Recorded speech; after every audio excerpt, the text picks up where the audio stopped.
রাজ্য জুড়ে প্রচণ্ড দাবদাহ চলছে। এতে মাথায় হাত মালদার আম চাষিদের। আমের মরশুমের শুরুতেই ফলনে ব্যাপক মার খাওয়ার সম্ভাবনা মালদার আম চাষিদের।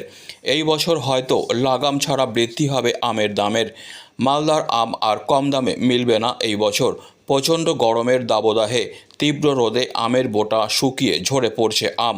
কৃষকেরা চেষ্টা করছেন বাগানে জল স্প্রে করে আমকে টিকিয়ে রাখার, কিন্তু প্রচণ্ড রোদের তাপে তা প্রায় ব্যর্থ।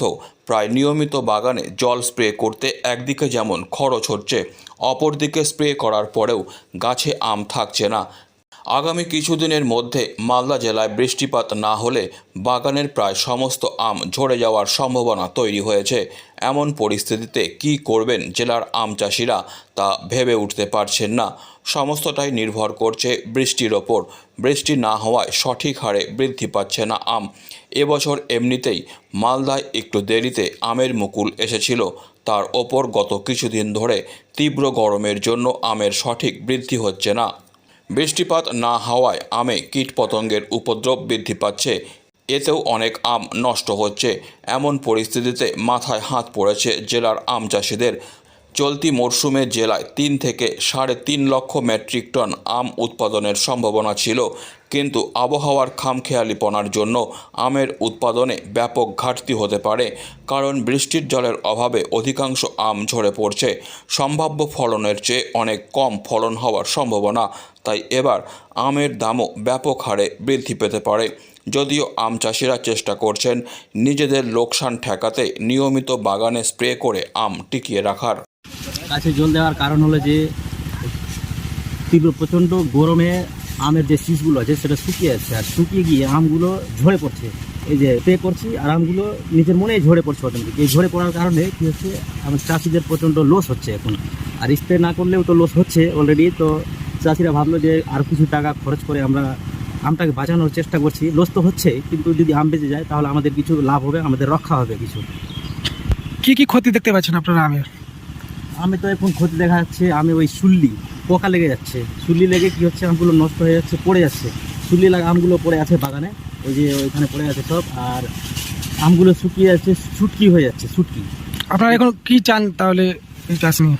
আমরা এখন চাইছি যে বৃষ্টি হলে খুব ভালো হবে, আমের সুরক্ষাটা বজায় থাকবে, হ্যাঁ। আর চাষিরা লস খাবে না, হ্যাঁ, চাষিরাও বেঁচে থাকবে, টিকে থাকবে।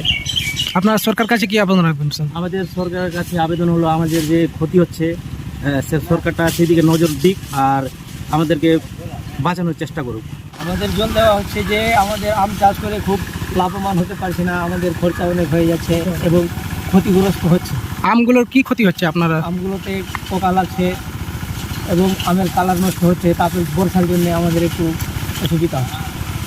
কি কারণে এই ক্ষতি হচ্ছে আপনাদের? আমাদের প্রচণ্ড তাপের কারণে এই আমটা ক্ষতি হচ্ছে, মানে আমগুলো শুকিয়ে যাচ্ছে, বড় বড় আম পড়ছে। কি কি ক্ষতি দেখা দিচ্ছে আমি আপনাদের? আমি কি ক্ষতি দেখা দিচ্ছে? আমও ক্ষতি দিচ্ছে কি, বড় যেসব আম বড় হয়ে গেছে ওগুলো ঝরে পড়ছে, এই জন্যে আমাদেরকে এই জলটা দেওয়া হচ্ছে।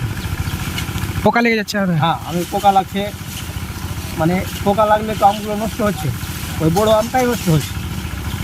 কি পরিমাণে আমগুলো পড়ে যাচ্ছে আপনাদের? মানে মোটামুটি তাপের জন্য 100 থেকে 150 পরিমাণ ওজনে যেগুলো বড় আম থাকছে ওগুলোই পড়ছে, তার জন্য আমাদের অনেক ক্ষতি হচ্ছে। আপনারা কি চান?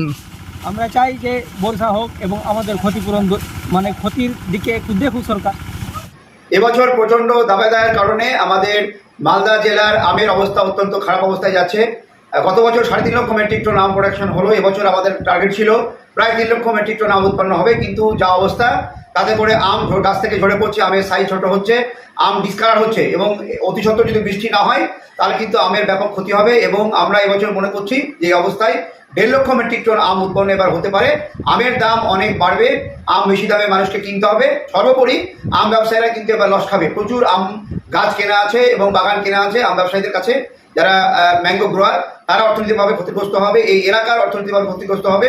এই মুহূর্তে আমরা মালদা ম্যাঙ্গো মার্কেট অ্যাসোসিয়েশনের পক্ষ থেকে আমাদের সমস্ত আম চাষি, আম ব্যবসায়ী, আম বন্ধুদের কাছে আমরা আবেদন করবো অতি সত্বর তাদের প্রত্যেকটা আম গাছের গোড়া খুঁড়ে সেখানে জল দেওয়ার জন্য, এবং যদি সম্ভব হয় গাছগুলোতে জল দিয়ে স্প্রে করার জন্য। জলই একমাত্র এই মুহূর্তে উপাদান, জল দিয়ে এই যে বাকি আমটা আছে এই আমটাকে বাঁচানো সম্ভব। তবে আমের দাম এবার বাড়বে বলে আমরা আশাবাদী। Disclaimer. This channel may not promote any violent, harmful or legal activities. All content provided by this channel is meant for an educational purpose only.